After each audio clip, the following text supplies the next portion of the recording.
first off, I'd love to, hear a bit about yourself and why you got into entrepreneurship in the first place.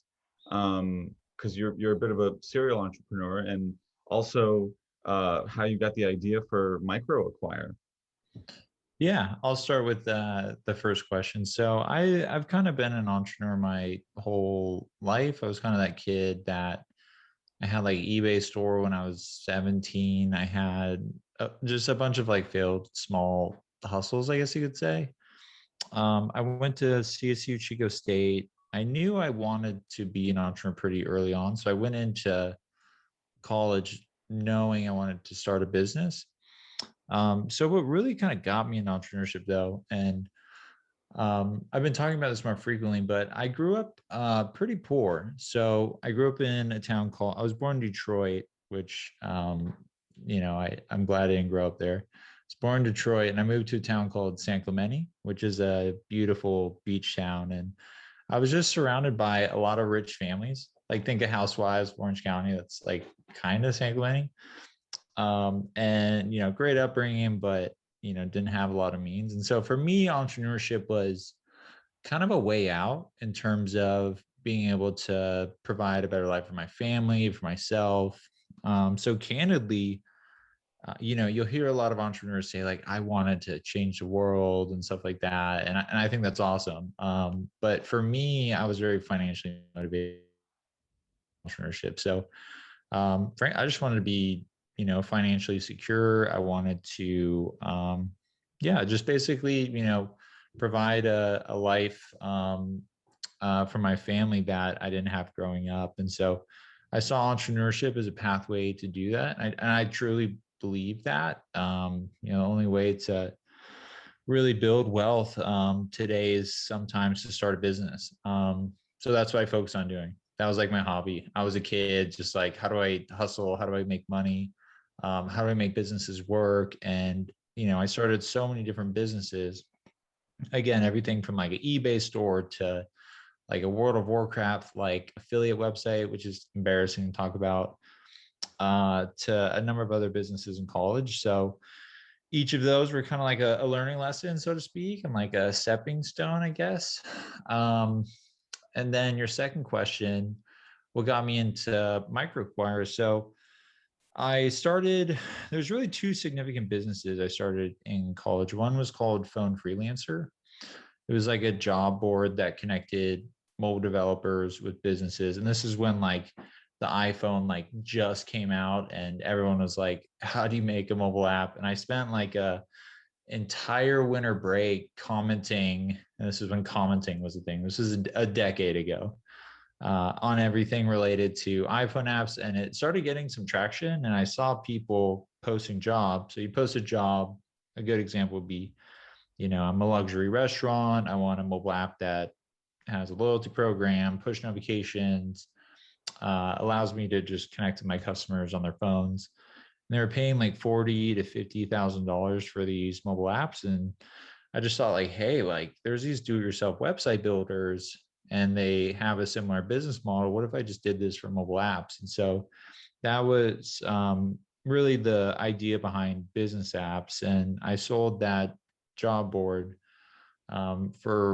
I say I sold it for like $1 trillion because I was in college. That was like the most meaningful like sale of my life. It wasn't very much. It was like, I don't know, a couple tens of thousands of dollars, but it felt like $1 trillion in college when everyone's broke and stuff like that. And I used that to start business apps. And I was CEO of business apps for about 8 years. And that was acquired by a private equity firm about 3 years ago. Made more mobile apps than any other company in the world, which is kind of crazy to say. I think I can't prove it, but Apple releases like how many apps were submitted, and we would kind of compare how many we submitted. And so we get to around like 5% of all the apps submitted to the iTunes App Store and also the Google Play Store. And then after that, I started a blockchain trading company, which was acquired by a strategic buyer, B&K to the Future. So I just gone through the acquisition process twice as an entrepreneur. I had previously hired an investment bank to help me with the sale of business apps. Ended up turning down offers received with the investment bank, waited for investment banks have this thing called a tail. So basically any introduction they make over a period of usually 1 to 2 years, mine was 2 years, uh, waited for the tail to end and then went out to market and sold the business. And the investment bank's minimum fee was $800,000 and like 6%. And I remember telling them, I said, you guys have the coolest job. I do all this work and I come in and then, you get this nice cut at the end. So I just thought it'd always be interesting to provide like a new innovative way for entrepreneurs to sell their businesses without, some of the headaches that you typically see in the market, like who is the best investment bank to work with, or who are the best buyers to work with, or how can I, take my company to market without paying 150,000 up front or working with a business broker and paying 15%.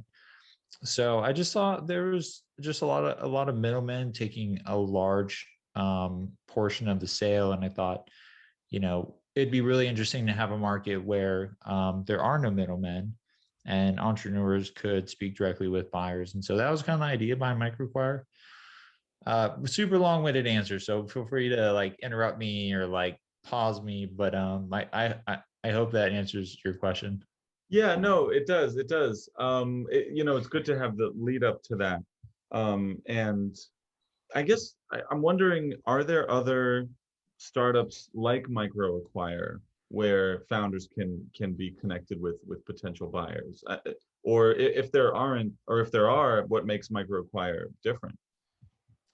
Yeah, so the first thing that makes us different is we don't charge any commissions, there's no fees. So if you're looking to sell your business, MicroAcquire is 100% free, which is kind of crazy. And I didn't think it was going to work because that's not a good business model, free, but what we do now is we charge buyers access to deals. So for example, you can look at startup listings, but all the listings are private. You don't know who the owner is. You don't know exactly what the business is. And to request that information, you just have to subscribe to a MicroAcquire premium account. And in terms of competition, there's a few other marketplaces out there, but I would say what differentiates us is we're specifically focused on scalable tech businesses. So SaaS, e-commerce.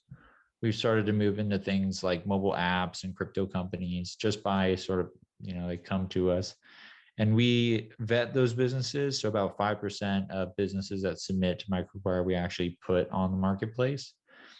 And I would say the biggest difference is the quality of buyers. There's a lot of strategic buyers, which means, public companies, CEOs of, well-funded startups. So a lot of acqui-hires, a lot of strategic acquisitions, and then a lot of financial buyers as well, from large institutional private equity firms to people that are starting, maybe micro PE firms where they're looking for companies, below $1 million in revenue. So I would say that's the biggest difference. It's almost like an in between, a broker and, one of the larger marketplaces. The best example is probably Flippa. But on Flippa, you can sell like anything, domains, websites with no revenue. So it's kind of like, there's no curation on that. And so we are very picky about the businesses we post and just try to basically be the best platform for startups to sell their business. Yeah, so what trends do you notice within these companies? What are some of the more interesting companies you're seeing that seem to have something in common? I see a lot of, when I wake up in the morning, I go through the submissions. So every day I'm seeing agencies, I'm seeing SaaS companies, e-commerce. So I see a lot of different types of businesses, which is really cool. I love startups. Like I love startups as if it was like, I don't know, like it's my hobby. So just going through like, oh, this is interesting. In terms of trends, I think the most eye-opening part about MicroAcquire for me is just probably the long tail of SaaS. And what I mean by that is when you think of a startup, you think of they're venture funded, they're, in press magazines, they're, high flying. But there are thousands of small tech companies being created by, two founders. They grow the company to a couple million in revenue. They have no investors.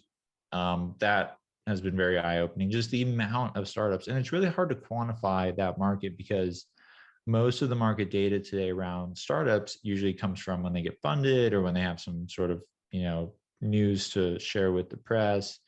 So there's just so many niche businesses. Like one company that comes to the top of mind that was pretty active on MicroAquire was just like a simple invoicing system direct towards medical practitioners. And there's just basically lots of niche software, I would say, is very interesting. And to me, that just says there's so much opportunity in SaaS today that, you don't necessarily need to build like a 10, $20 million company. You can build a company to $1, $2 million and have a pretty life-changing exit. Right. Yeah. And what about companies that might not be doing so well, or might even be uh, maybe not fraudulent, but maybe not totally watertight? Have any deals kind of fallen flat? And if so, what role does MicroAcquire play there? Yeah, good question. So the only role that MicroAquire plays is we connect buyers with sellers. So we don't do anything that a typical business broker would do. We don't get involved in negotiations. We don't get involved in valuations. We don't get involved in really any sort of part of the business transaction. We just connect the buyer and the seller. There hasn't been any issues in terms of, someone. We've seen some listings that look kind of like this isn't adding up and we won't list it. So we do our best to curate, but we make it pretty clear to buyers that you're responsible for due diligence. And we have a list of professionals they can hire for due diligence if they need help. But I would say, the number one thing I would say that's maybe a problem for some companies on MicroAquire is they're just not sellable, which is usually a hard pill to swallow. And there can be a number of reasons. It can be, a company that's unprofitable. It can be a company that has raised $4 million, but it's really only worth like $5 million. So if the founders sell it, they're essentially walking away with nothing from liquidation preferences. So that's always, sad to see, but that's just the reality of startups. And sometimes an outcome like that can be better than just shutting down the business or just running it for 20 years because you get a salary. So I would say the biggest downside of MicroAquire, given how many businesses we list, would be the ones that we just can't find a buyer for. And I don't think anyone would be interested. And there's just so many reasons for that. They price it too high. They just, everything's kind of a mess, or like they haven't maintained the code in like 4 years, stuff like that. And we usually don't list those businesses, but there are a few on there that have been on there for months, and I'm not sure if they're going to sell. And you've sold a number of startups that you founded in the past, and I guess when is the right time to sell for a founder? What advice would you give to founders that might want to do an exit and do it right? Yeah, good question. So I tell founders all the time to keep going. Like if it's a really good business and they're like growing, I mean, if anything, I say like, hey, just throw it up there and start building those relationships now and say this is your price. But when you go to market, you're going to be valued on current execution, not future execution. So that's where you see, an angel investor or venture capitalist investing in a startup doing like $1 million in revenue and they get like a 50 million valuation because they're investing in the future potential of that business. But when you go to market to sell your business, you're typically valued on multiple of that revenue now. So that $1 million would be, depending on how profitable the business is, and just there's a number of different qualities like churn, growth rate, what market is it in, how strong is the brand, how happy are the customers, how clean is the code base. All those combined, you can probably expect, if you have 1 million in revenue, 2 to 5x on that. So that's like a personal question. So I always ask founders, what are they looking to do next? What does an ideal outcome look like?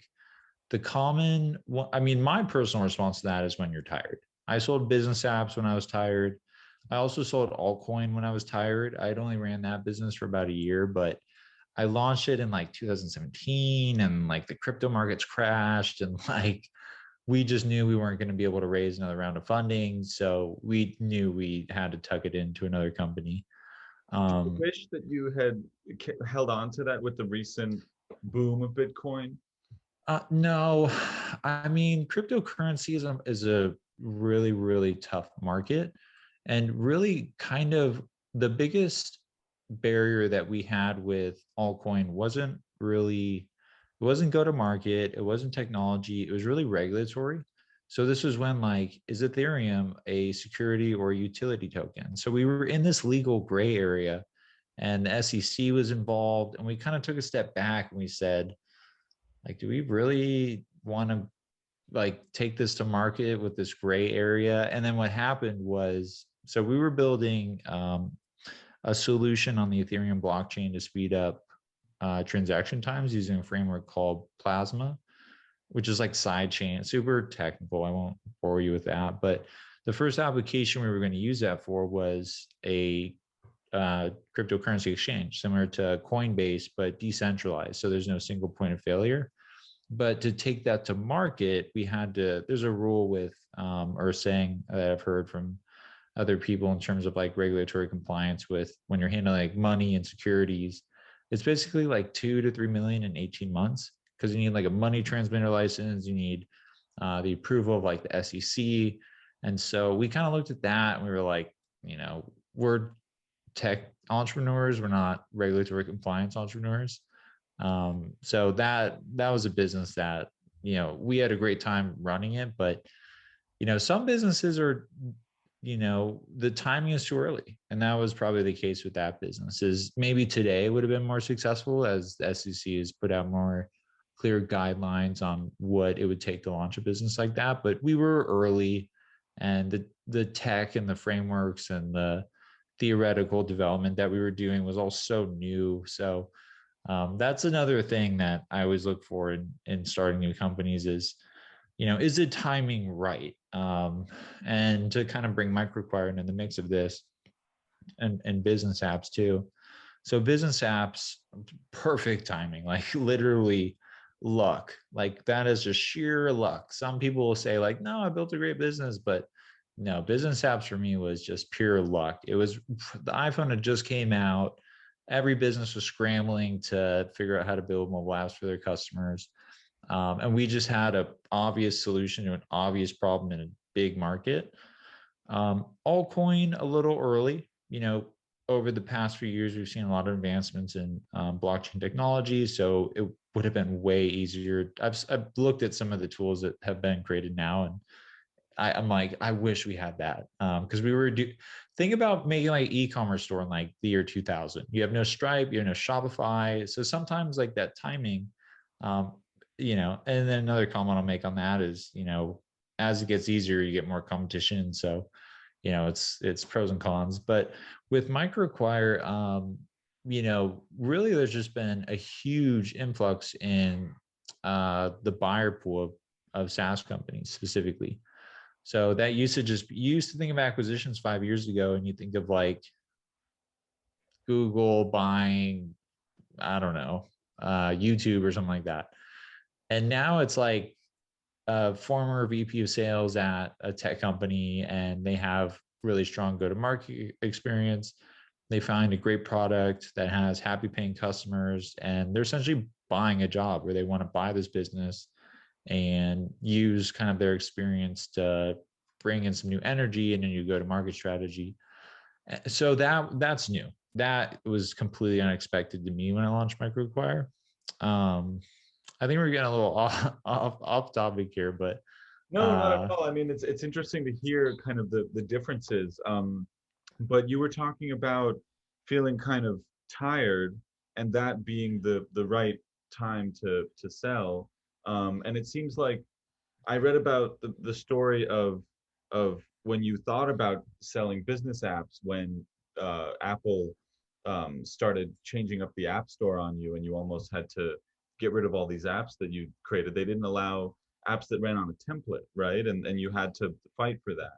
Yeah, so that was rough. So the short story there is, so it wasn't like detrimental to the business or anything like that because they weren't retroactively taking apps down, but and we would have pivoted and created a more custom solution, but it would have slowed us down. Right. And I was 8 years into the business, so it was kind of like a gunshot to the foot. Like this is like not what I want happening right now. But we worked through it and we started working on other mobile solutions like progressive web apps, which are basically like mobile websites that perform like a native mobile app.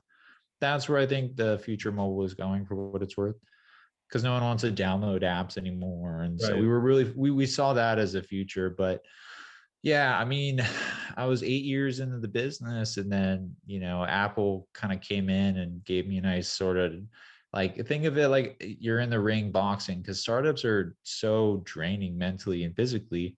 We're in like the last round and Apple comes in with like a knockout punch. And I was so exhausted. And so after that was resolved and we were, business was back to normal, things were looking up again. Team morale was, back in place. That's when we took the business to market just because, I always say 1 year in a startup is like 7 years, kind of like dog years or cat Right. years. And I was just tired. I was 29 when we sold the business. I was ready to move on to something new. It was all I knew.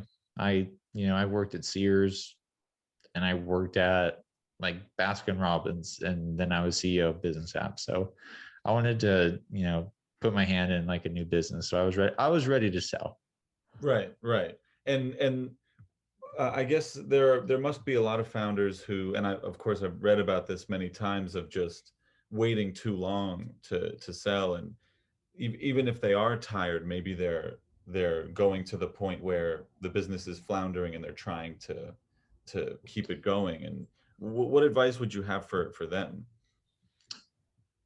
Yeah, I mean, there's something called local maximums where, when you first launch a business, usually within like the first year or two, you'll have a few acquisition offers kind of poking at the door, usually from strategics.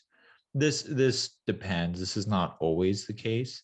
But with MicroAcquire, I've already turned down several acquisition offers where, people are really saying like, hey, this could be a good tuck-in for our business.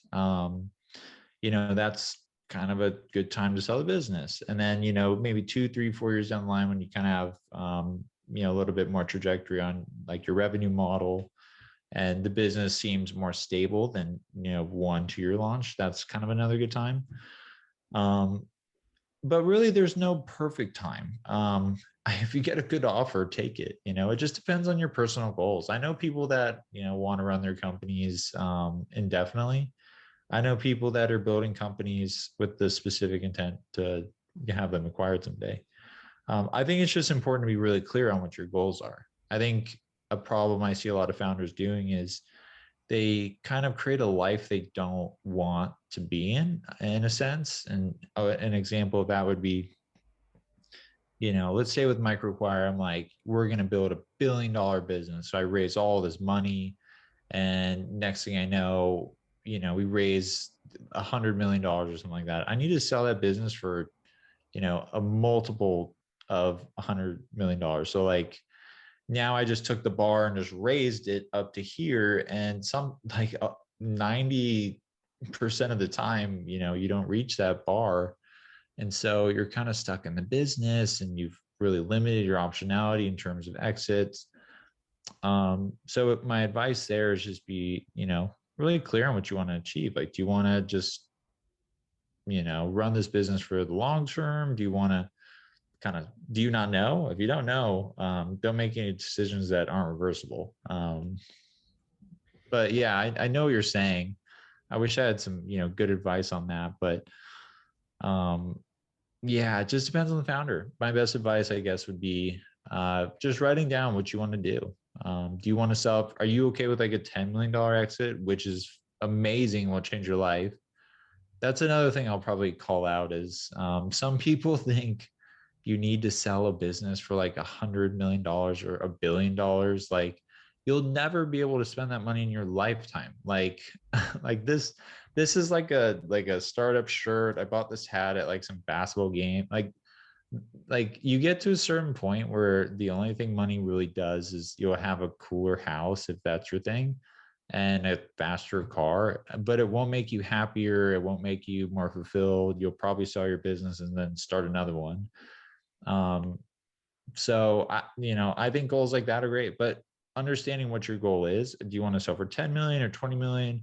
Some people need the private jet, so they want to sell for 100 million, but just understanding like what you're trying to achieve, really align your strategies so you're not just like 5 years in, you're like, well, this didn't work out as I planned. Yeah, So yeah. no, that makes sense. And I guess my last question really is, where do you feel that you fall on that spectrum of, the Bezoses and Zuckerbergs of the world that aren't going anywhere, and the serial entrepreneur? That's a great question, and I think about it a lot. My honest answer is I don't know.